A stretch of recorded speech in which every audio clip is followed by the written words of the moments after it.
El juicio por asesinato contra dos inmigrantes italianos, Nicola Sacco y Bartolomeo Vanzetti, fue uno de los casos más controvertidos de la historia de América. Fue un caso seguido por millones de personas en todo el mundo que suscitó preguntas fundamentales sobre las libertades civiles y los derechos de los inmigrantes, asunto tan vivo hoy como en 1920. Today we're going to study one of the most famous trials of all history, the trial of Nicola Sacco and Bartolomeo Vanzetti. Sacco y Vanzetti pusieron al descubierto la mitología de la sociedad estadounidense. Muestra la diferencia entre lo que se supone que son los Estados Unidos y lo que fue en determinadas circunstancias. This is not about Vanzetti. It's not a question of whether he was guilty or innocent. It's about us. Hablo del caso de Sacco y Vanzetti tan a menudo como puedo. Lo tengo siempre presente. En los periódicos de cada día hay algo que me hace recordar el caso. No se hizo justicia con estos dos hombres. La justicia no se imparte por igual a ricos y pobres, a los nacidos aquí y a los inmigrantes. You don't love this country, do you, Mr. Sacco? Why you say that? I'm all over this place. El caso de Sacco y Vanzetti dice muchas cosas diferentes sobre América. Dice mucho sobre la tensión constante que existe entre las libertades civiles individuales y la seguridad nacional colectiva, y sobre las tensiones inevitables de una sociedad que se renueva constantemente con la llegada de inmigrantes, que tiene que afrontar la presencia de extranjeros. Es una historia que habla de injusticia, de prejuicios en una sociedad provocados por la posición social que se ocupa, de los personajes de Sacco y Vanzetti, de las circunstancias que los rodearon. Al igual que hablamos de la pasión de Cristo, podemos decir que fue la pasión de Sacco y Vanzetti. Sacco y Vanzetti. Si no hubiese sido por esto, quizás habría vivido toda la vida hablando en la calle con hombres despreciables. Habría muerto sin dejar huella, desconocido, fracasado. Ahora no somos unos fracasados. Nunca habíamos imaginado que podríamos hacer tanto por la tolerancia, la justicia y el entendimiento de las personas. Y ahora, accidentalmente, podemos hacerlo. Nuestras palabras, nuestras vidas, nuestro sufrimiento, no son nada. El final de nuestras vidas lo es todo. Este último momento nos pertenece. La agonía es nuestro triunfo. Bartolomeo Vanzetti.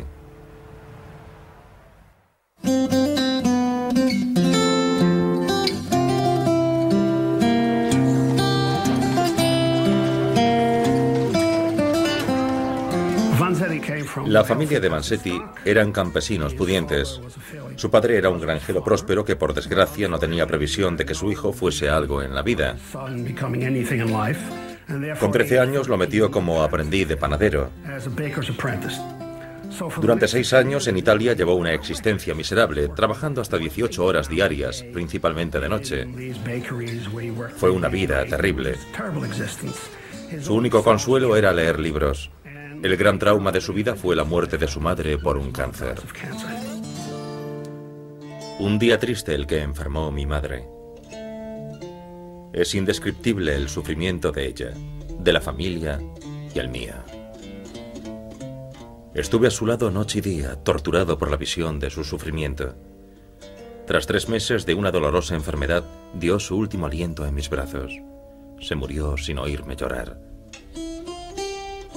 El tiempo, lejos de aliviar la pérdida, hizo más cruel el dolor.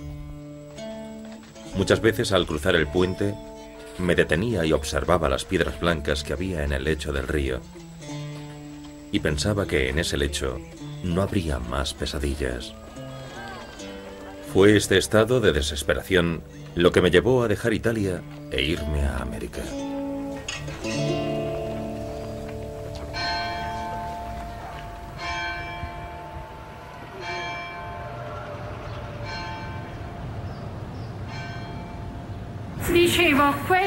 Esta es la casa en la que nació mi tío. Nació y vivió aquí hasta que se fue a América. Se fue de aquí para no volver jamás. Sacco procedía de un pequeño pueblo de la región de Puglia llamado Torremaggiore. Puglia es el talón de Italia. A diferencia de la gran mayoría de inmigrantes italianos que se fueron porque eran pobres, él venía de una próspera familia de campesinos. Su padre era dueño de un gran viñedo y vendía aceite de oliva. De niño le gustaba jugar con las máquinas, nunca fue un gran estudiante. Tuvo una infancia feliz. A unos 60 pasos del viñedo teníamos una gran extensión de tierra llena de vegetales que cultivábamos mis hermanos y yo. Si fuese poeta, describiría el reflejo de los rayos del sol, el azul brillante del cielo, el aroma del huerto y de las flores, y el canto de los pájaros. Después de este solaz, volvía al trabajo cantando, y por el camino llenaba la cesta de frutas, verduras y flores para hacer un ramo precioso. Caminaba un par de kilómetros para buscar la rosa roja que siempre quise encontrar. La gran rosa roja. Nicola Sacco. Mis tíos no se fueron a América por necesidad o porque fuesen pobres. Es que los jóvenes soñaban con irse a América, el país de la riqueza, el país del oro. Creían que estarían allí un tiempo y regresarían a Italia, a Torremaggiore. El sueño de casi todos los jóvenes era irse a América, era el país del oro. Sacco sailed to sea one day, landed up in the Boston Bay. Vanzetti sailed the ocean blue and landed up in Boston too. Los inmigrantes italianos, al igual que los del sur y este de Europa, ocuparon los puestos menos cualificados de la industria americana. Son los trabajadores de los altos hornos de la industria pesada. Eran a menudo trabajos extremadamente peligrosos. Había 35.000 muertos o mutilados cada año. Era un lugar de trabajo muy peligroso. No hay duda de que se consideraba al italiano un ser inferior. Hay muchos ejemplos ostensibles de prejuicios hacia los italianos. Les pusieron muchos nombres. Y la actitud hacia ellos era la de: son diferentes a nosotros y como son diferentes, no nos gustan. La vida de los inmigrantes italianos fue muy dura. Llegaban para ocupar la base de la pirámide económica. Se les trataba con desprecio y desdén. Resultaba difícil aclimatarse y amoldarse a la sociedad estadounidense. Los insultos como Guinea, Dago o Wop no surgen porque sí. Es un reflejo del desprecio con que los veía el grueso de la sociedad estadounidense. Al llegar a América, pasé todos los sufrimientos, desilusiones y privaciones que son inevitables para alguien de 20 años. Ignorante de la vida y un poco soñador. Aquí vi las brutalidades de la vida, la injusticia, la corrupción con la que lucha trágicamente la humanidad. Bartolomeo Vanzetti. Vanzetti se fue a Meriden, Connecticut, y trabajó un año en una cantera. Después se puso a trabajar en el ferrocarril, en Springfield. Era lo que se llamaba un Gandhi Dancer. Hacía el mantenimiento de las vías. Se ganaba el pan recorriendo las vías. Era un trabajo muy duro. El edificio que tenemos detrás pudo haber sido la plataforma de carga en la que trabajó Vanzetti. El negocio decayó y le pidieron que trabajase a destajo. Se puso a buscar empleo e hizo lo que muchos inmigrantes italianos, trabajar a salto de mata. Al final decidió que no quería trabajar en las fábricas, lugares sucios, agobiantes y peligrosos. Se compró un carro y comenzó a vender pescado para poder trabajar al aire libre y marcarse su horario. Para ser su jefe, en cierta medida, representaba lo que mucha gente más despreciaba de los inmigrantes italianos. Llevaba una vida desordenada. Vanzetti vivía de alquiler en esa casa. La tercera a mano izquierda, subiendo a la calle. La casa en que vivía yo era la primera a la derecha. Veía a Vansetti casi todos los días subir y bajar con las botas puestas, bajadas, dobladas, empujando su carro de pescado. Salía por la mañana con el carro vacío y cuando volvía traía 1 o 2 peces que afirmaba no haber vendido. Y todo eso era lo que cenaban en casa. Esta es la casa de Brini. Aquí fue donde vivió Vansetti. Era casi un miembro de la familia. Aquí era muy querido. Se puede decir que el joven Beltrando Brini, un muchacho de 13 años, era su mejor amigo. En cierto modo, Vansetti era para el joven Beltrando como su tío preferido. Creía en la perfectibilidad de la naturaleza humana, algo que en realidad no existe. Era su punto débil. Nos trataba con cariño y respeto. Trataba igual a los animales. Una vez se encontró un gatito enfermo en la calle con la cara infectada. Se lo llevó a casa, lo tuvo en una caja en el porche, le lavó los ojos con ácido bórico y le devolvió la salud. Era mi ídolo. Para algunos niños era Ty Cobb. Para mí era Bartolomeo Vansetti. Vansetti era un hombre que quería aprender. Leía mucho. Le gustaban las obras de Jack London. Y, por supuesto, amaba a Jesucristo. Para él, Cristo era un magnífico socialista. Se sentía fascinado por este hombre que murió por sus ideas. Ben Shahn es uno de los artistas más importantes de América. Y una de mis imágenes preferidas es el retrato que hizo de Vansetti.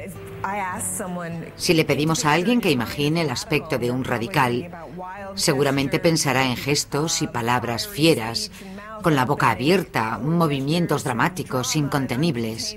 Aquí vemos un hombre apagado, callado, con las manos en el regazo, de traje. Eso lo hace vulnerable, pero con dignidad. Todos describen a Vansetti como un ser humano honradísimo. Básicamente, un alma buena. Es una persona solitaria. Su fisonomía, ese enorme mostacho, le confieren un aire triste y solitario que creo que es típico de su existencia.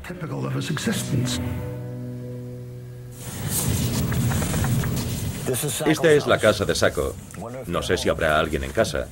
No me refiero a los Sacco. Aquí fue donde vivió Sacco con su esposa y su hijo. Trabajaba aquí, donde está el edificio de ladrillo rojo. La primera fábrica ya no está. Han construido un edificio de apartamentos. Trabajaba mucho, y muchas horas. Cuando trabajaba en la fábrica, Nicola se gastó dinero en aprender a coser ribetes.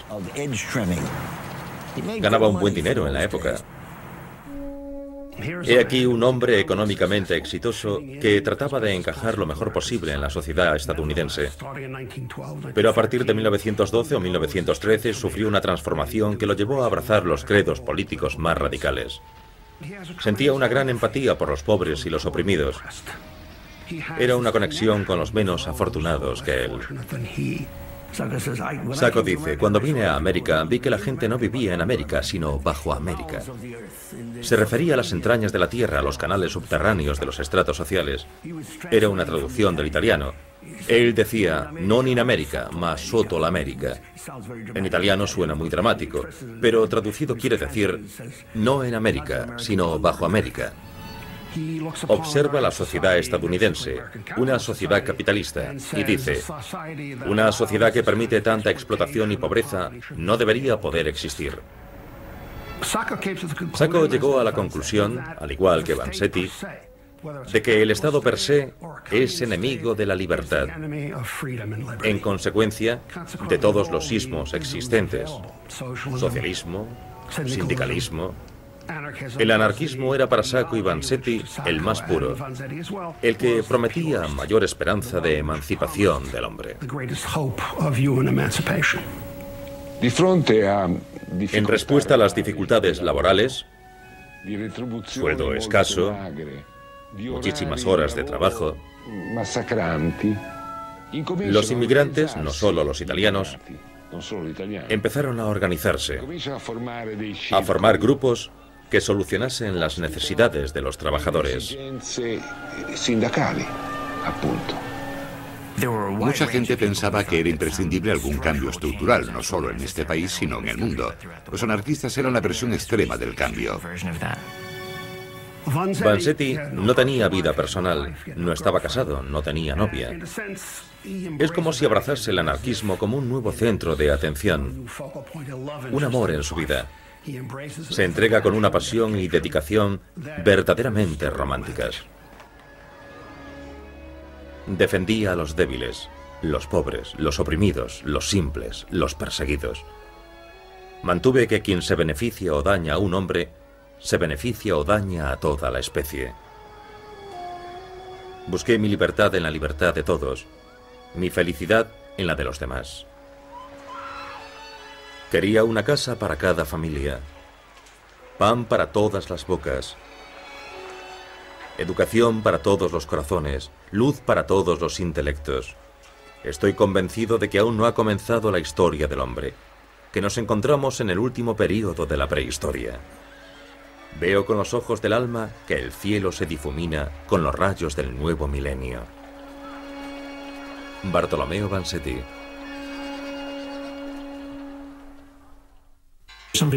Hay gente que cree que los anarquistas son locos que lanzan bombas, pero la mayoría de ellos no lanza bombas. La mayoría tiene una especie de filosofía sobre lo que debería ser la sociedad.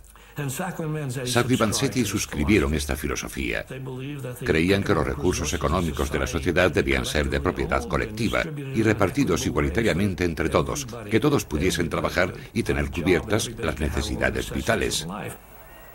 Se oponían al gobierno o al Estado, creían que el Estado era opresor, que siempre estaba al lado de los ricos.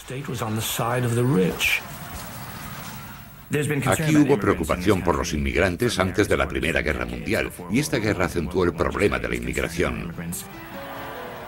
Una semana después de la entrada de los Estados Unidos en la guerra, en abril de 1917, comenzaron los actos de represión política dirigidos contra los radicales. Su gravedad fue aumentando a lo largo de la guerra y culminó con el pánico rojo en 1919 y 1920. Se había hecho creer que por culpa de la Revolución Rusa, el mundo entero estaba al borde de la revolución. La posibilidad de una revolución social en los Estados Unidos no solo era remota, era absolutamente inexistente. A pesar de ellos, el miedo a los rojos invadía la sociedad estadounidense. Se podía utilizar el pánico rojo como pretexto para eliminar a las personas que no querían que estuviesen libres. Se podía hacer y lo hicieron con miles de ellas. Sin órdenes judiciales, ni juicios, ni nada. Las cogían y las encerraban en algún lado. Las golpeaban, las intimidaban, les destruían las imprentas, les confiscaban las propiedades. Durante el pánico rojo se hizo añicos la Carta de los Derechos y la Constitución. La gente no era juzgada, no era escuchada, simplemente se la detenía. Encadenaron juntas a 500 personas que atravesaron las calles de Boston antes de ser deportadas. Este era el tipo de actos que sucedían. Sacco y Vanzetti eran seguidores de Luigi Galleani. Luigi era posiblemente el principal anarquista italiano de este país. Durante los primeros años, Galleani y sus seguidores participaron en huelgas y actividades sindicales. Durante la Primera Guerra Mundial, algunos de ellos acabaron en México. Se fueron de Estados Unidos para evitar el reclutamiento y también porque Galleani les aconsejó que se fuesen del país y se agrupasen. Algunos, incluidos Sacco y Vanzetti, trataron de vivir en una comuna en México. Resultó muy difícil, pero de su estancia en México nació un compromiso con el activismo y los actos de violencia. Galleani era un revolucionario militante que creía en las bombas, en los asesinatos, en todo. Todo valía para luchar contra el Estado. Aunque resulte contradictorio, siempre fueron capaces de racionalizar este hecho con la creencia de que la violencia perpetrada por el Estado, la explotación que sufría la clase trabajadora, eran infinitamente peores que todo lo que hiciesen ellos. No se sabe mucho sobre hasta qué punto estuvieron involucrados los seguidores de Galleani en las bombas que se pusieron. Pero sí es seguro que las bombas que intentaron enviar por correo en 1919 eran obra de sus seguidores. Hubo otra serie de bombas que fueron entregadas en mano, y se sabe que fueron obra de la gente de Galleani. La gran pregunta era si Sacco y Vanzetti formaban parte del movimiento de Galleani o estaban relacionados en algún modo con él. No estaban en el meollo como algunos de sus camaradas, pero al menos sabían lo que ocurría. Estuvieron en lugares en los que los seguidores de Galleani hablaban de cometer actos de violencia, pero nunca hubo nada que los vinculase con estos actos de violencia individuales. No son bombas indiscriminadas. No se ponen bombas en un café o en un cine. Todas las personas a las que se envió una bomba por correo estaban involucradas en la persecución de anarquistas y obreros. Estalló una bomba en la casa del fiscal general Palmer, lo que hoy sería considerado un acto terrorista. El problema con los actos terroristas es que no solo son horribles en sí mismos, sino que la reacción ante ellos suele ser que el gobierno desconoce quiénes son los terroristas y desencadena un ataque de pánico que lleva a la detención de todos los que pueden ser considerados terroristas. En la investigación para detener a los culpables surgieron varias pistas. Sobre todo un panfleto titulado Simples Palabras, dejado en la casa de Palmer y en otros lugares objetivos de las bombas. Los poderes fácticos no esconden su voluntad de detener en América la revolución que se extiende por el mundo. Los poderes fácticos tienen que aceptar la guerra que han provocado. Habrá derramamiento de sangre, habrá asesinatos. Destruiremos para salvar al mundo de sus instituciones tiránicas. Larga vida a la revolución social, abajo la tiranía.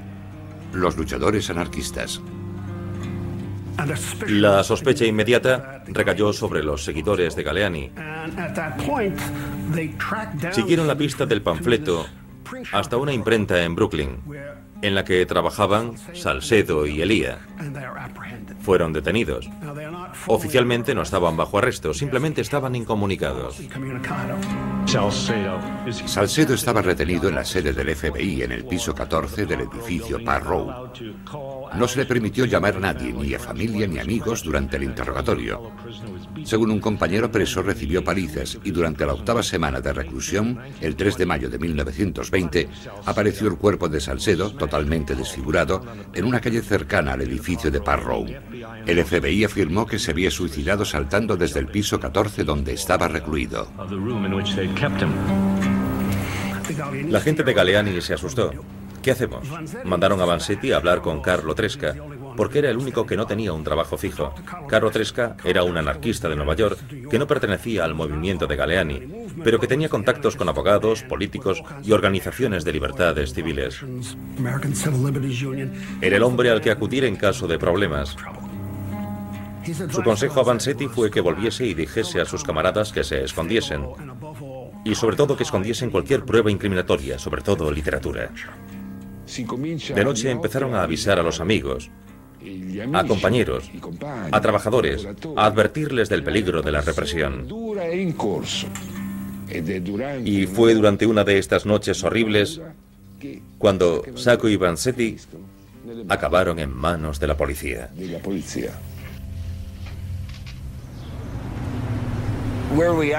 Estamos en el lugar en que se cometió el crimen del siglo.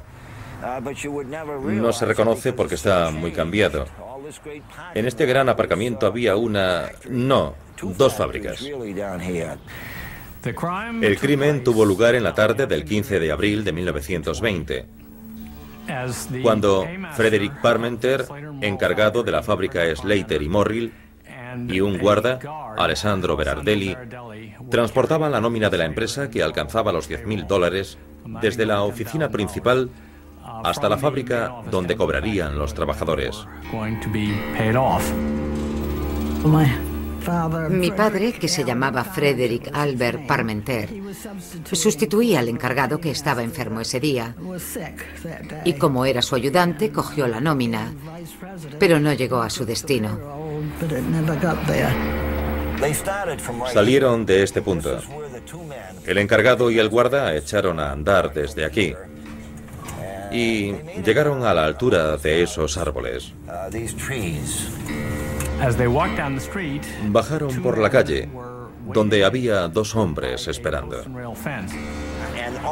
De repente, uno de ellos, que estaba a sus espaldas, abrió fuego. Les dispararon a ambos. Parmenter pudo echar a correr, pero se cayó ahí. Los criminales cogieron el dinero, se metieron en el coche y huyeron a gran velocidad. Berardelli murió en el acto. Parmenter murió aquella noche. Yo estaba en la escuela y, lógicamente, a la maestra le dijeron que me mandase a casa. Recuerdo que iba andando por la calle y vi un montón de coches y personas alrededor de mi casa. Me pregunté qué hacían allí. Debió salir alguien que me metió en casa donde estaba mi madre. No podía creer lo que había pasado. Debí quedar conmocionada, nada más.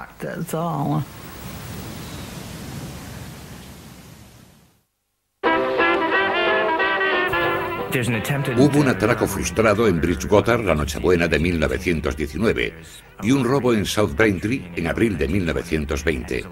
El jefe de la policía de Bridgewater, Michael Stewart, quiso relacionar estos robos con la persecución de rojos y radicales. Era el brazo local del Pánico Rojo. Perseguía a Coachi, un seguidor de Galleani, pendiente de ser deportado. Tenía que haber sido deportado el día del atraco de South Braintree. Stewart se presentó en su casa y Coachi le pareció sospechoso. Vivía con un compañero llamado Boda. En realidad era Mario Buda, que tenía un coche a reparar en un taller del pueblo. Stewart decidió que había descubierto a los responsables de los atracos. En mayo de 1920 aparecieron 4 hombres para recoger el coche: Mario Buda, Orciani y Sacco y Vanzetti. Los únicos detenidos fueron Sacco y Vanzetti. Los detuvieron en el tranvía de vuelta a casa. Estaban armados y al policía le resultó sospechoso. Tenía miedo de que hiciese movimientos en falso. A Sacco se le encontró un arma cargada con 23 balas de reserva.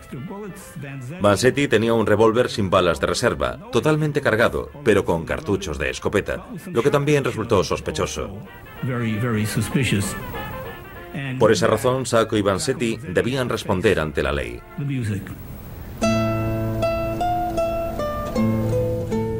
Mis primeros recuerdos son de cuando tenía 4 o 5 años.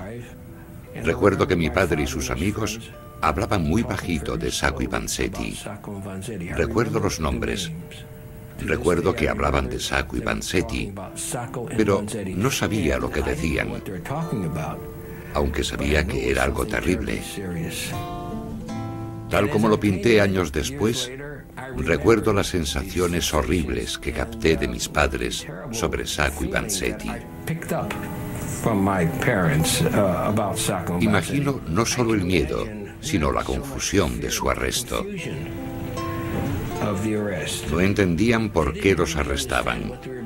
Se les acusaba de asesinato, pero no sabían de qué se trataba. Cuando los detuvieron, no les dijeron el motivo de su detención. Simplemente eran individuos sospechosos. Su primera suposición fue que los habían arrestado por ser radicales. He aquí un ejemplo del interrogatorio de Sacco. Policía: ¿es usted ciudadano? Sacco: no.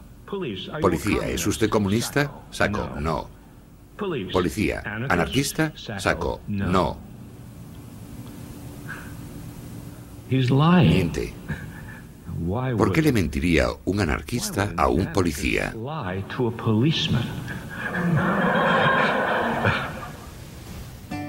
Cuando llegan a la comisaría, se asustan.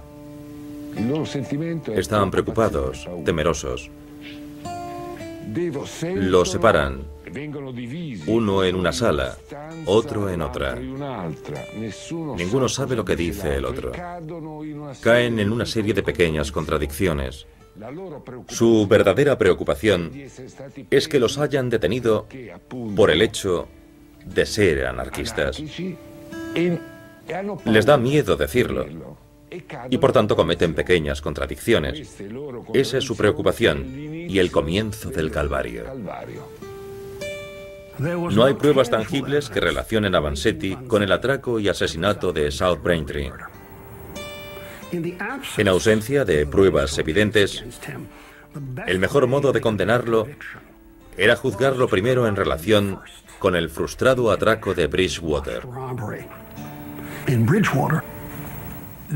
El delito de Bridgewater tuvo lugar el 24 de diciembre de 1919. Varios hombres armados intentaron robar en la calle la nómina de un furgón. Uno de ellos disparó un par de veces.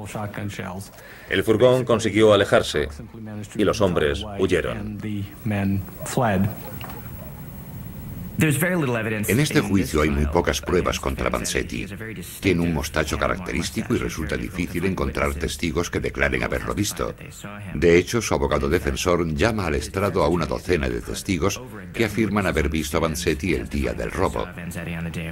Es costumbre que las familias italianas coman anguilas en Nochebuena. Vanzetti es vendedor de pescado. Se pasó el día de Nochebuena vendiendo anguilas a los italianos del barrio. Hay 13 o 14 personas que juran haberle comprado anguilas aquel día. O en el caso de Beltrando Brini, haberlas vendido con Vanzetti durante todo el día. Todos los testigos que declaran a favor de Vanzetti hablan italiano, necesitan intérpretes, y el fiscal Frederick Katzmann los aniquila en el estrado.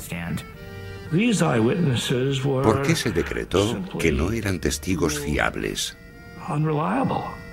¿Por qué razón? Porque eran italianos. ¿Cómo iban a creer en un italiano que declaraba sobre otro italiano? Solo se puede creer en un anglosajón que declare sobre un italiano, sobre todo cuando el jurado y el juez son anglosajones. El juez encargado del caso del atraco frustrado de Bridgewater fue Webster Thayer. Vanzetti definió en su momento a Webster Thayer como una cobra vestida de negro. Eso lo dice todo. Detestaba a los extranjeros, sentía un odio patológico por los radicales y se veía a sí mismo como San Jorge luchando contra el dragón rojo. Era imposible que este hombre se comportase de un modo imparcial. Condenó a Vanzetti por atraco frustrado a una pena de 15 años, algo inaudito para alguien que no había sido detenido nunca y mucho menos condenado por un delito. La sentencia de Bridgewater convenció a Katzmann de que también podría conseguir una condena por asesinato en el caso de South Braintree. Ayudaría el hecho de que Vanzetti fuese ya un hombre marcado por la culpa. George Webster Thayer, tras haber llevado el caso de Vanzetti, solicitó que se le confiase el caso de South Braintree. En su contestación, el presidente del Tribunal Supremo de Massachusetts le dice a Thayer: te asigno el caso de asesinato más importante desde el siglo pasado, quizá de todos los tiempos. Tras la primera condena de Vanzetti aparece en Boston Elizabeth Gurley Flynn, una radical de Nueva York. Elizabeth era la amante y compañera de actividades políticas de Carlo Tresca. Tresca le sugirió que fuese a ver a sus camaradas en prisión. Flynn oye el veredicto contra Vanzetti. Tresca y Flynn le recomendaron otro abogado para Boston. Es cuando aparece en escena Fred Moore y cuando empiezan a complicarse las cosas. Fred Moore era de la costa oeste, el hombre al que recurrían los trabajadores de izquierdas cuando estaban en apuros. Por esa razón fue elegido para encargarse de la defensa de este caso. Resultó ser un día triste para los acusados, aunque nadie duda de que Moore hizo una defensa muy fuerte. Su táctica fue politizar el caso. Supuso que era imposible que Sacco y Vanzetti tuviesen un juicio justo en un tribunal capitalista. En consecuencia, puso en tela de juicio el capitalismo y su sistema judicial. Esto enfureció al juez Thayer, que le cogió manía a Moore, incluso antes de que comenzase el juicio. Veían a Moore como el culpable de haber llevado tensión y polémica a Massachusetts, de haber llevado tensión a su sistema judicial. A medida que el caso se convertía en una causa célebre, aumentaba su determinación de ver morir a aquellos hombres en la silla eléctrica. No creo que Fred Moore fuese totalmente pesimista, pero comprende la gravedad de la situación y ya en sus primeras cartas observa que un italiano acusado de asesinato en Massachusetts tiene tantas posibilidades de recibir un juicio justo como un negro acusado de violación en el sur. El juicio de Dedham por el crimen de South Braintree comenzó el 31 de mayo de 1921. Duró 7 semanas en plena canícula y fue un espectáculo en muchos aspectos. Hay policías no solo en Dedham, sino en 5 ciudades próximas para proteger a la comunidad de Sacco y Vanzetti. En los traslados están esposados, salen y entran del juzgado 4 veces al día, rodeados de policías. El juicio fue muy seguido. No era agradable estar allí. Hubo amenazas de bomba y muchas tonterías. Fue algo espectacular. Es la única forma de definirlo. El ambiente era espectacular. Sacco y Vanzetti estaban en una jaula. En aquellos tiempos el acusado estaba en una jaula. Se parecía mucho a una jaula. El peso del juicio recayó en los testigos oculares. El interrogatorio de los testigos oculares de ambas partes debía situar o no a Sacco y Vanzetti en el lugar del crimen. En el caso de Vanzetti, hubo errores de bulto en todas las identificaciones. El testigo más cercano, que situó a Vanzetti en el lugar del crimen, fue el encargado de subir la barrera para que el coche de los bandidos saliese de South Braintree. Afirmó haber visto a Vanzetti conducir el coche, cuando era sabido que Vanzetti no sabía conducir. Mary Splain y Francis Devlin eran 2 oficinistas. Fueron los que ayudaron a ordenar la nómina. Trabajaban con Parmenter y Berardelli en las oficinas que estaban encima de la fábrica. Ante el gran jurado, ambos estuvieron muy indecisos. Y Katzman se pasó 15 o 20 minutos acosándolos hasta que le sacó por fin una identificación segura.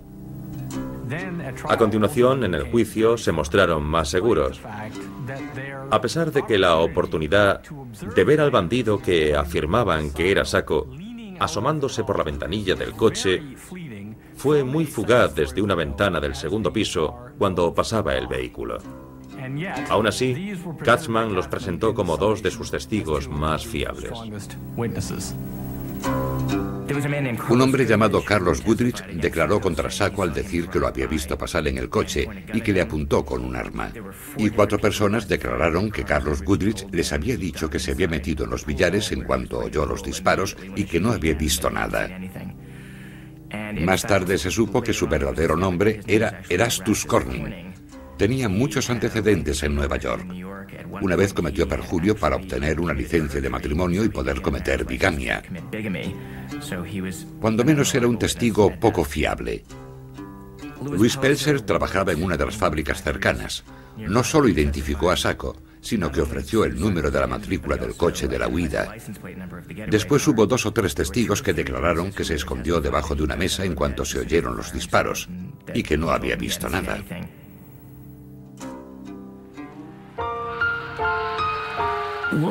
Estaba reciente la Primera Guerra Mundial. seguía en el aire el estruendo patriótico de la Primera Guerra Mundial. Ondeaban las banderas y sonaban las trompetas. Todavía llegaban de vuelta los cadáveres de los soldados desde Francia. Este espíritu patriótico, patriotero, estaba en el ambiente e invadía el tribunal.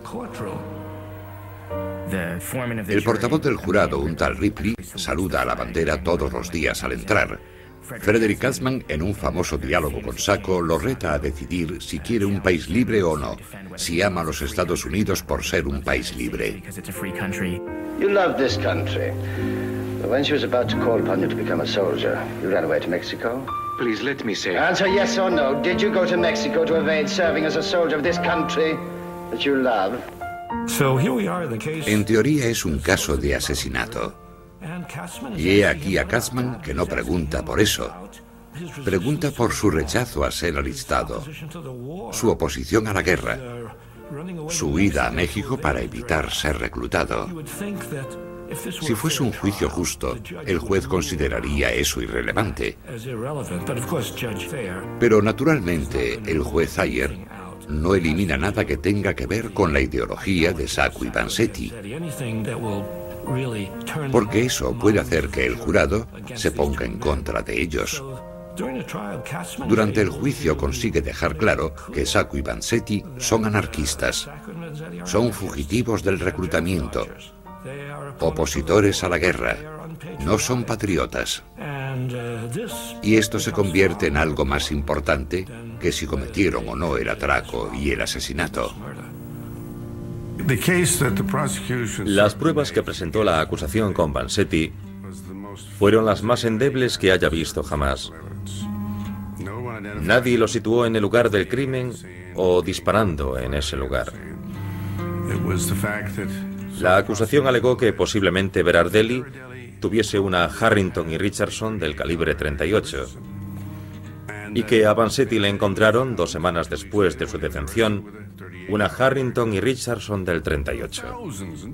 Había miles y miles de ese mismo modelo. Es un arma muy común.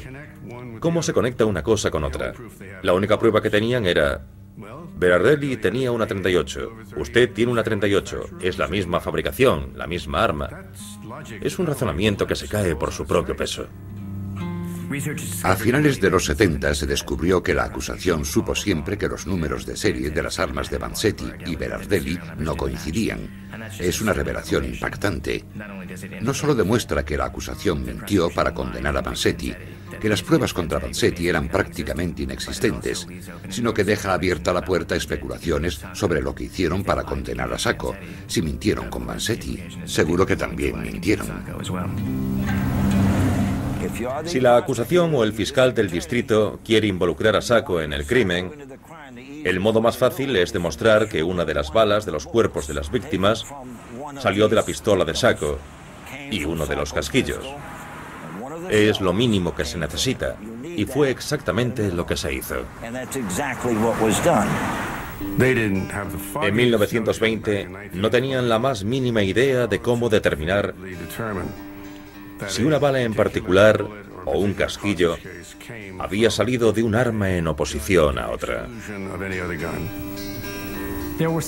Los 2 hombres recibieron 6 balazos. 5 de las 6 balas y 3 de los 4 casquillos salieron de un arma que no se encontró jamás. La bala 3 y el casquillo W son los elementos extraños que se presentaron en el juicio. Todas estas balas tienen muescas dejadas por el cañón del arma con que se dispararon. En las otras 5 balas, las muescas se inclinan hacia la derecha. En la bala 3, hacia la izquierda. Ahora sabemos que la bala 3 y el casquillo W salieron del Colt de Sacco. Pero lo que no sabemos, y lo que yo creo que es falso, es si eran pruebas auténticas o si fueron sustituidas por pruebas auténticas en algún momento entre el crimen y el juicio. Al leer las actas del gran jurado, encontramos colaboraciones asombrosas que jamás imaginé que estarían allí. Este fue el testimonio del cirujano forense, el doctor George Burgess McGrath, ante el gran jurado. Cashman le preguntó: ¿tiene alguna opinión sobre si las 4 balas del cuerpo de Berardelli se dispararon con la misma arma? McGrath contestó que, en su opinión, así había sido.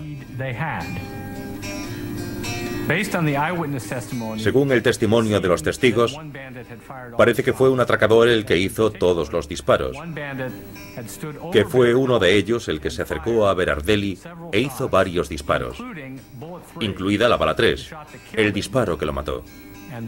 Por lo tanto, no tenía sentido que la bala 3 se disparase con otra arma.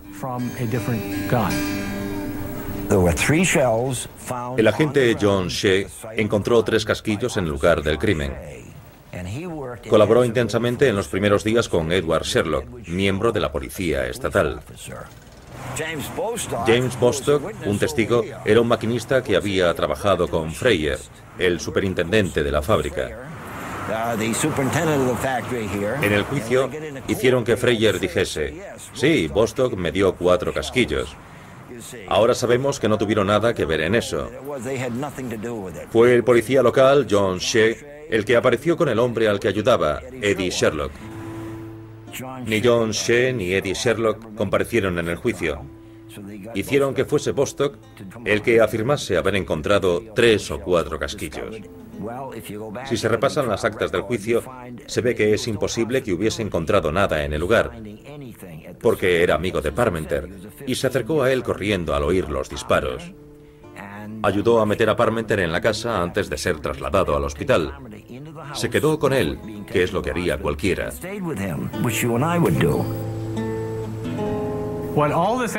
Lo que demuestra todo esto es que la bala 3 y el casquillo W que se presentaron en el juicio no se sacaron del cuerpo de Berardelli, ni se encontraron en el suelo en el caso del casquillo, sino que la disparó alguien relacionado con la acusación antes del juicio, y que todo se presentó como prueba para conseguir una condena.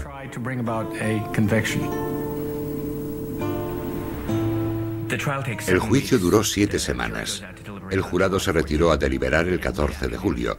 A media tarde habían alcanzado un veredicto. Deliberaron ese mismo día después de comer durante 2, 3 o 4 horas. Volvieron, leyeron el veredicto de culpabilidad en ambos casos y decidieron condenarles a muerte. Thayer apoyó al jurado. Rosina Sacco, la esposa de Sacco, exclamó: «Nick, matan a mi hombre». Sacco gritó: «Matan a un hombre inocente, a 2 hombres inocentes». Y de momento, eso fue todo. ¿Cree que mataron ellos a su padre? Sí, creo que mataron ellos a mi padre. Alguien lo hizo. En este sistema judicial que hemos construido, lo más importante es que todos somos inocentes hasta que se demuestre lo contrario. Y en este caso no fue así. En julio de este año, un jurado del condado de Norfolk condenó a 2 criminales, Sacco y Vanzetti, por asesinato en primer grado. Fue un juicio totalmente justo. El juez recomendó al jurado que no permitiese que el hecho de que los acusados fuesen italianos influyese negativamente en su decisión. Los acusados gozaron de todos los derechos. Pero Sacco y Vanzetti pertenecen a una casta sagrada. Son comunistas. Al parecer, los amigos de los bolcheviques de toda Europa protestarán contra una injusticia ficticia. Al menos sus simpatizantes sentimentales en este país pueden haber recuperado el sentido común. ¿O es que desean que una persona protegida con la sublime palabra de comunista, anarquista o incluso socialista esté exenta de responder ante los tribunales de justicia? The New York Times. El sistema judicial americano es mucho mejor que el de los estados totalitarios, pero está lejos de ser un sistema justo. El hecho de que haya apelaciones y demandas no garantiza que al final se haga justicia. En cuanto se lee el veredicto, se abren muchos caminos para la apelación. La primera se presenta varios meses después y se refiere a Ripley, el portavoz del jurado. Un amigo suyo llamado Daly declara haberle mencionado a Ripley que los dos italianos podían ser inocentes. A lo que Ripley contestó, siempre según Daly, malditos sean, deberían colgarlos de todas maneras. Las 3 o 4 siguientes apelaciones tratan sobre el cambio de los testimonios. Louis Pelzer cambió de testimonio. Carlos Goodrich también lo hizo.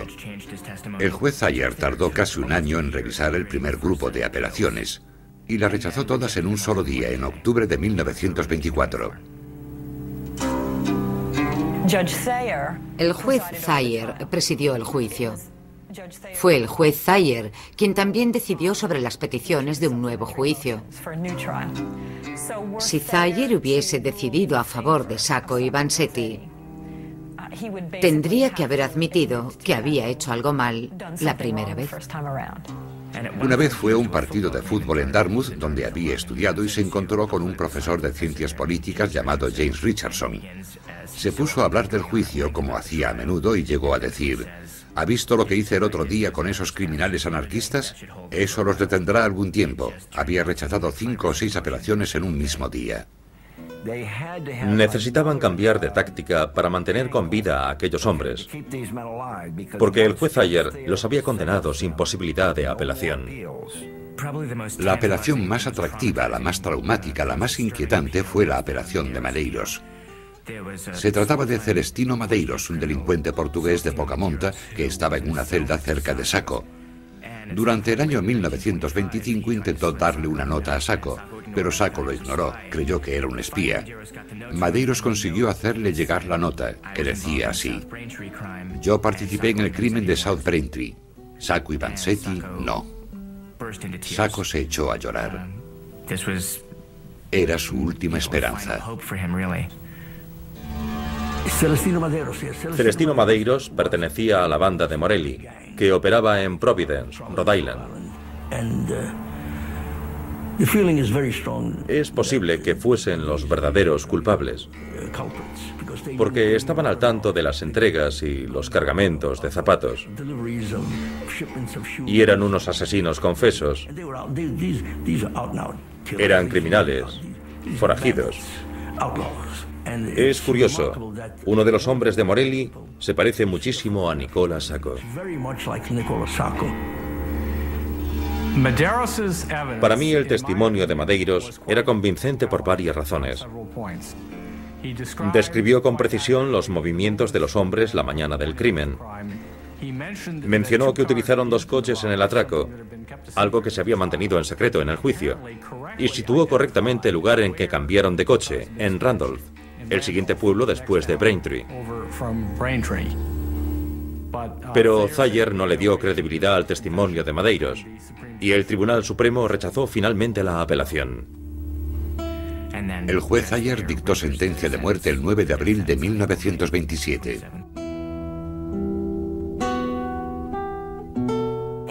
Es curioso que siempre asociamos a Sacco y Vanzetti. Apenas se vieron durante esos 7 años. Eran camaradas, pero no eran íntimos amigos antes de que los separasen. Ni siquiera estuvieron en celdas contiguas. Estuvieron solos. Para Sacco era insoportable, porque era un hombre familiar. Echaba de menos a su esposa y a sus hijos. A Sacco le gustaba trabajar con las manos. Era un zapatero muy habilidoso. También era jardinero. Debió ser muy duro pasarse 7 años encerrado en una celda oscura. Sacco estuvo una temporada en un hospital para presos. Hizo una huelga de hambre. Vanzetti también se derrumbó. Probablemente escribieron tantas cartas como una vía de escape para sobrevivir.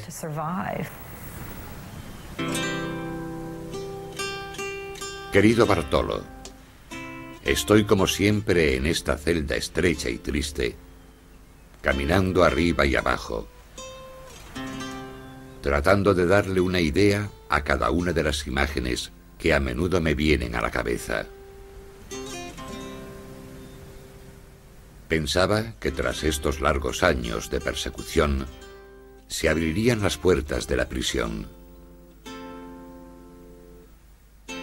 Siguen pasando tormentas por encima de nosotros, a cada cual más cruel. Sigo vivo y no sé cómo vivo. Con respecto a nuestro caso, no sé qué decir, porque la experiencia de los años nos ha enseñado a no hacernos ilusiones.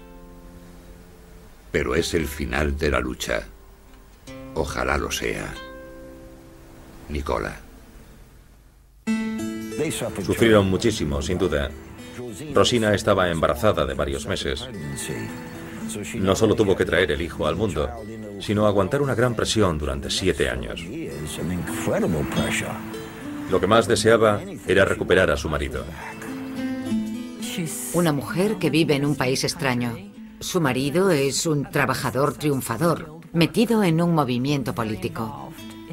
De repente desaparece en medio de la noche y da a luz mientras está en prisión. Amamanta a su hijo cuando va a verlo. Teme que él no pueda ver crecer a su hijo. Para ella debió ser muy doloroso.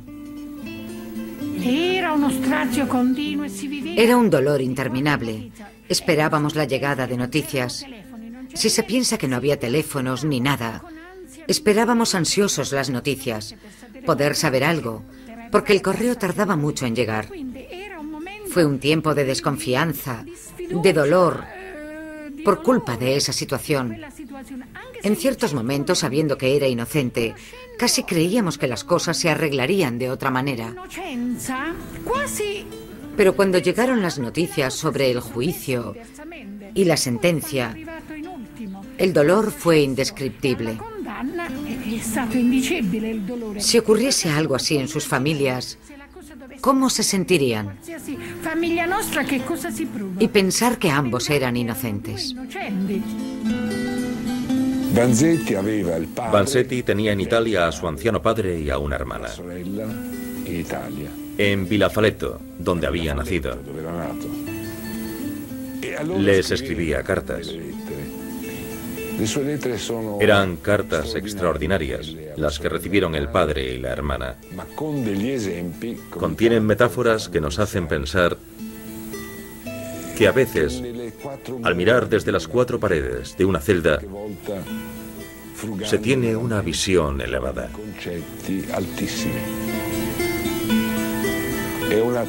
La cárcel es una universidad terrible.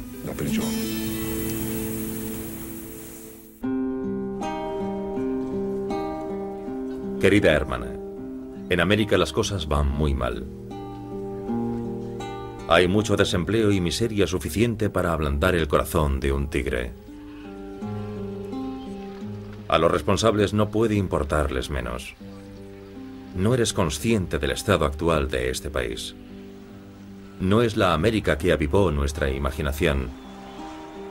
América, querida hermana, es considerada la tierra de la libertad, pero en ningún otro país un hombre tiembla ante sus semejantes como aquí. Bartolomeo Vanzetti. Había mucha gente trabajando para que se celebrara un nuevo juicio a Sacco y Vanzetti.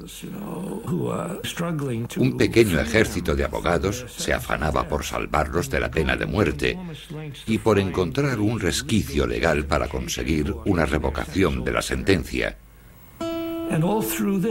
En este proceso, mientras los abogados trabajaban, Sacco dice: no importa, han decidido matarnos y lo harán. Cree que el Estado lo controlan personas hostiles a los radicales, anarquistas y socialistas. Y a pesar de lo que diga la ley, morirá. Mientras tanto, empeora la relación entre Moore y Sacco. Y finalmente Sacco despide a Moore, que deja el caso. Finalmente, Moore recoge sus cosas y se va a California. Es el final de su carrera como abogado radical. No se recupera nunca, emocional ni físicamente. Con la contratación de William Thompson, un respetado abogado de Boston, se tiene la sensación de que el comité de anarquistas decidió que el único modo de salvar a sus camaradas era trabajando dentro del sistema. Thompson era en esos momentos uno de los principales abogados defensores de Boston, quizás el más importante.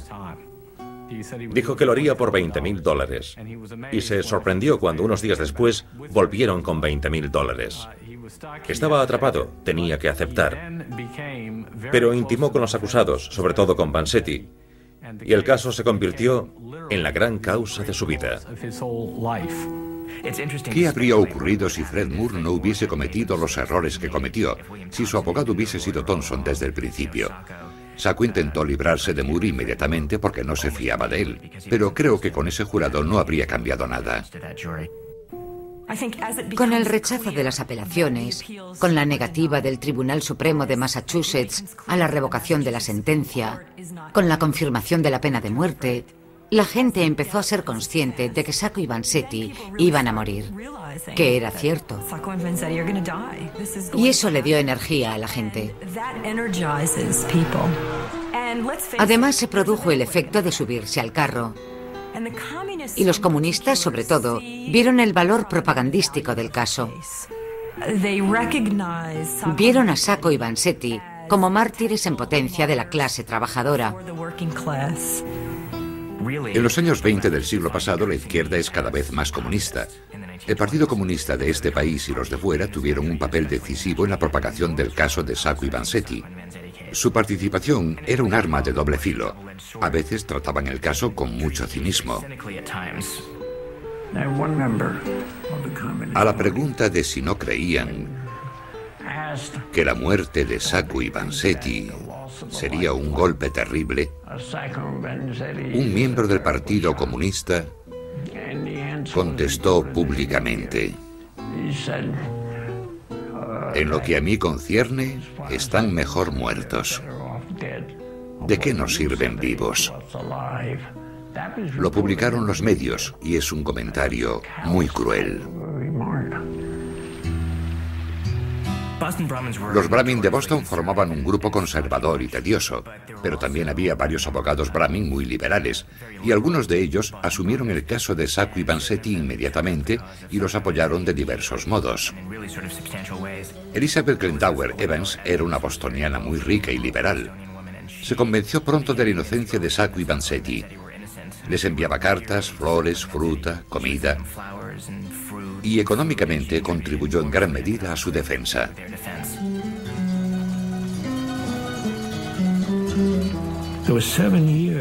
Fueron 7 años de intensa atención nacional e internacional, de todo tipo de manifestaciones en el país y en el extranjero.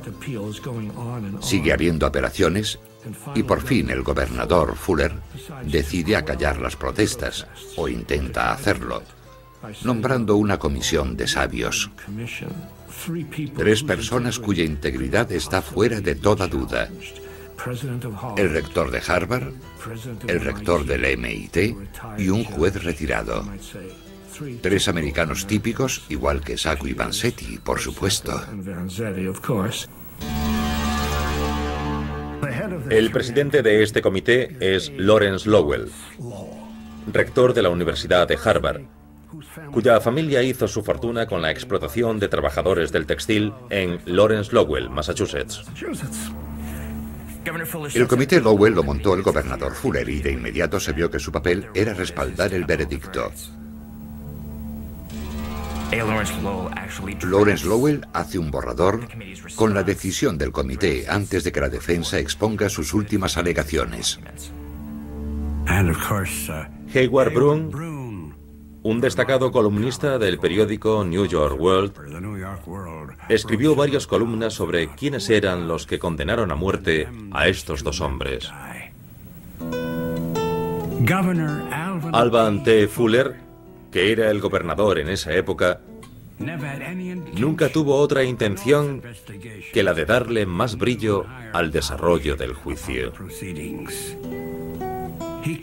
Recurrió a ancianos con grandes cargos para que le apoyasen, para que hablasen con la autoridad de un sumo sacerdote o un Poncio Pilatos.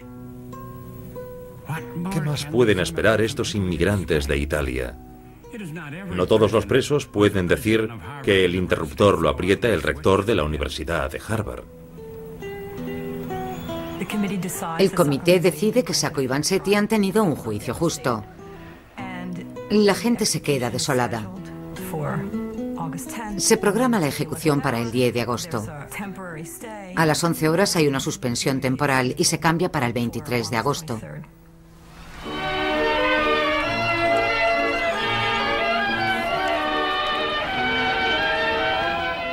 Hay manifestaciones diarias, y no solo en Boston.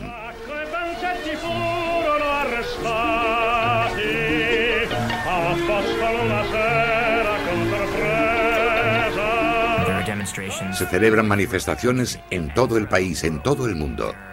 Hay manifestaciones violentas en Italia y en las grandes capitales de Europa, Japón, China, norte y sur de África. En diciembre del 27 no hay lugar en el mundo que ignore este juicio.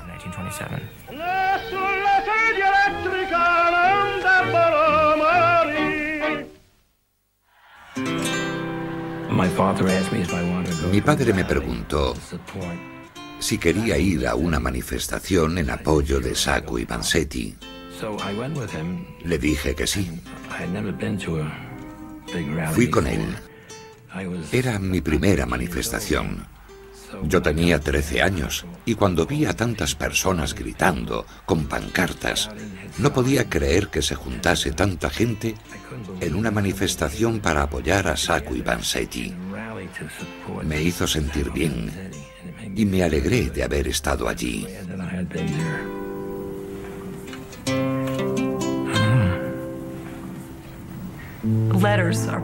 El gobernador recibe miles de cartas. Cada vez hay más protestas y la gente empieza a creer que puede llegar el final que nadie esperaba. La esposa de Sacco, Rosina, acude al despacho del gobernador de Massachusetts, Alvan Fuller, y al parecer le suplica de rodillas que salve la vida de su marido, con lágrimas en los ojos. Se lo niegan. Para mucha gente debió ser una experiencia desgarradora y dolorosa. Es inevitable identificarse con los que sufrieron este largo calvario de 7 años, con los que lucharon hasta el final para salvar a 2 hombres inocentes.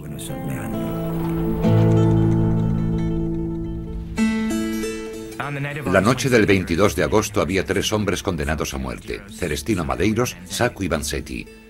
Celestino Madeiros había sido condenado por otro crimen. Se quedó estupefacto dando vueltas en la cama hasta que llegó su hora. Sacco y Vanzetti mantuvieron la compostura, escribieron las últimas cartas a los seres queridos, recibieron visitas. Al final, en el último momento antes de la ejecución, Sacco le escribió una carta conmovedora a su hijo. Era una carta llena de optimismo y esperanza, absolutamente extraordinaria, justo antes de morir. Hijo, en lugar de llorar, sé fuerte, para poder consolar a tu madre.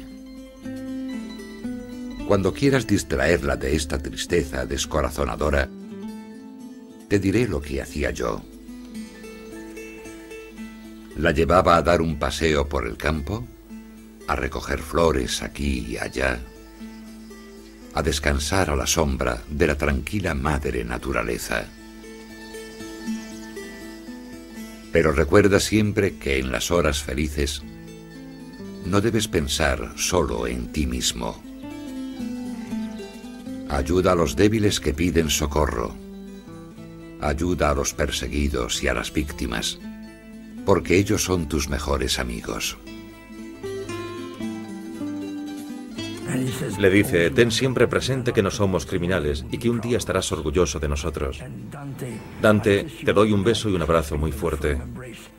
Luego dio unos golpes en la ventana de su celda y le pidió a un guarda que se la diese a su hijo. En Boston se declaró el estado de sitio. Había un silencio absoluto en las calles. En Nueva York hubo una vigilia en Union Square. Justo después de medianoche, tuvo lugar la ejecución. Aquella noche hubo 3 ejecuciones. El primero fue Madeiros. Se fue en silencio. Sacco también se fue muy tranquilo. Se despidió de su familia, gritó «¡Larga vida al anarquismo!» y cuando le aplicaron la corriente dijo «Adiós, madre». Vanzetti fue el último en morir. Entró en la sala de ejecución, le estrechó la mano al alcaide y le dio las gracias por lo que había hecho por él. Fue un acto de compostura conmovedor para los que presenciaron la ejecución. Vanzetti hizo una declaración en la que afirmaba que era inocente de todos los delitos, que había cometido pecados, pero no crímenes. Sus últimas palabras, mientras le ponían la capucha antes de ser electrocutado, fueron: «Deseo perdonar a algunas de estas personas por lo que me están haciendo». Fue una noche de verano muy calurosa. Hacía calor en Boston, hacía más calor en Nueva York. Estábamos atentos a la electricidad, porque nos habían dicho que la fuerza de la electricidad utilizada en la silla eléctrica haría disminuir la potencia de las luces, y creo que estábamos mirando eso. Había un sentimiento de, no quiero decir de alivio, pero sí de que la tensión se había acabado, ya estaba, se habían ido. La cuestión de su vida se había terminado. Lo de si merecían ese destino era otro cantar.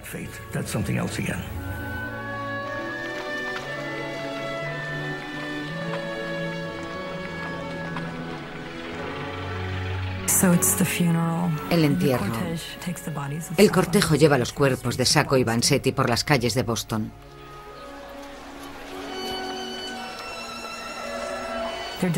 Se les niega el acceso al edificio de la legislatura estatal. Está lleno de policías que impiden el paso. Entre la multitud hay gente que lleva brazaletes ofrecidos por el Comité de Defensa con el lema «Justicia crucificada». Los cuerpos llegan al crematorio y se acabó el caso.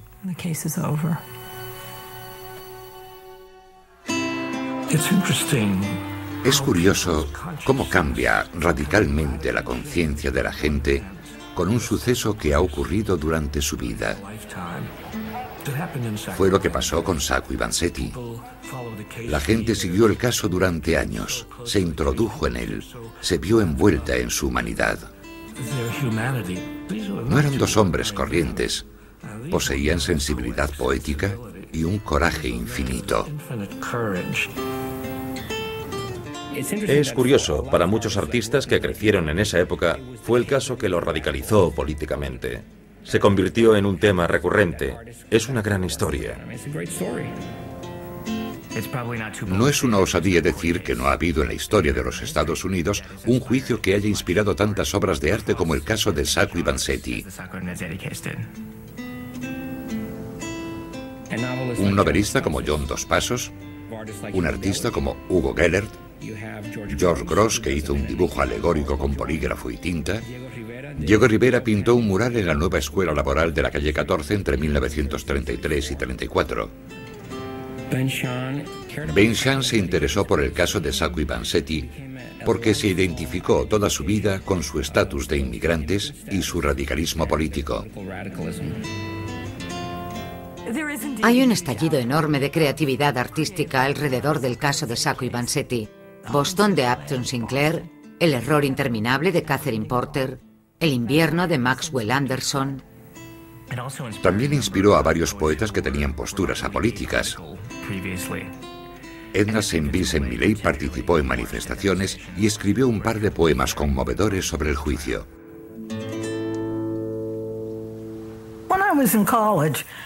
En la universidad elegí literatura inglesa. El profesor nos hacía leer y analizar en clase distintas obras. Me pasó un poema de Edna St. Vincent Millay. Justicia denegada en Massachusetts. Déjennos abandonar nuestros jardines. Irnos a casa y sentarnos en el salón. ¿Crecerá la flor de la espuela de caballero o el maíz bajo esta nube? Amargo el fruto. Lo leí y me senté. Una amiga que estaba detrás se acercó al profesor y le dijo: ¿sabe quién es Janet Parmenter? No, ¿por qué? Y ella le contestó: acaba de darle el poema sobre el caso de Sacco y Vanzetti en Massachusetts, y ella es la hija. El profesor se quedó atónito, callado. Oh, pour me a drink of Italian red wine and let me taste it and call back the mind. Once more in my thoughts and once more in my soul.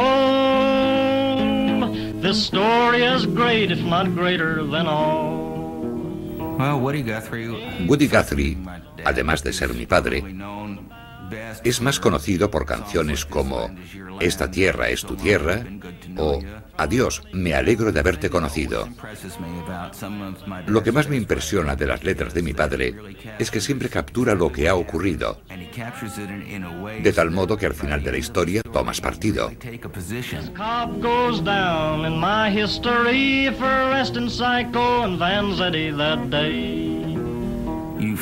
Te sientes enrabietado por lo ocurrido y también te sientes triste. Te motiva para hacer cosas en la vida y evitar que vuelva a ocurrir.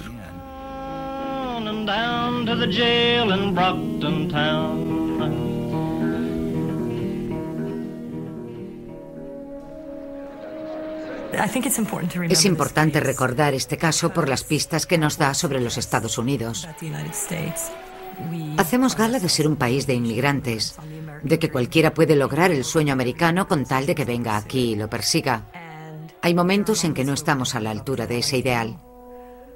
Hay momentos en que fracasamos. Y si nos olvidamos de los fracasos, estamos en un grave apuro. Si el caso sigue teniendo significado es porque habla de asuntos que hoy permanecen vivos. The Department of Justice is waging a deliberate campaign of arrest and detention to protect American lives. Critics still say the Department of Justice is casting too wide a net, trampling on civil liberties to ensure safety. Por desgracia, en el sistema judicial estadounidense tiene una enorme importancia quién eres y lo que crees, sobre todo en periodos de crisis ficticias o reales. Es una nación dada a la reacción exagerada. Es trágico, pero cierto.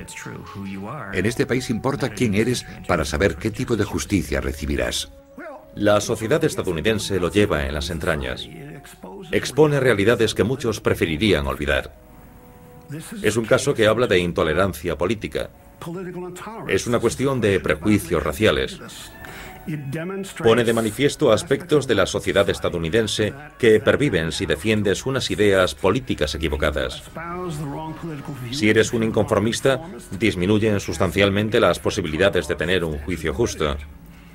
Aunque hoy ya no se mire a los italianos con el desprecio de aquella época, hay otros grupos étnicos que los sustituyen. El caso resuena en el fondo de mi ser, porque me sirve de inspiración ver a aquellos dos hombres, cómo se comportaron en una situación de tanta crueldad, cómo mantuvieron su dignidad, cómo defendieron sus ideas. Nos ilustra sobre los Estados Unidos, sobre el patriotismo, sobre la realidad y lo que no debería ser, sobre la necesidad de una nueva sociedad en la que la existencia de hombres como Sacco y Vanzetti y su sueño de una sociedad verdaderamente democrática e igualitaria siga vivo.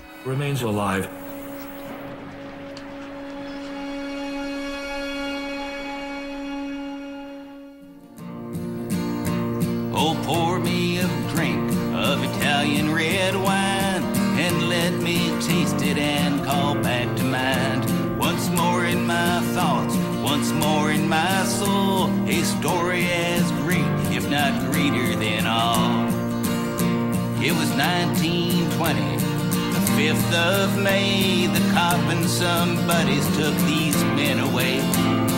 Off of the car and out and down to the jail in Brockton town. There's been a killing and a robbery at the Slater Memorial Shoe Factory. And you two gents are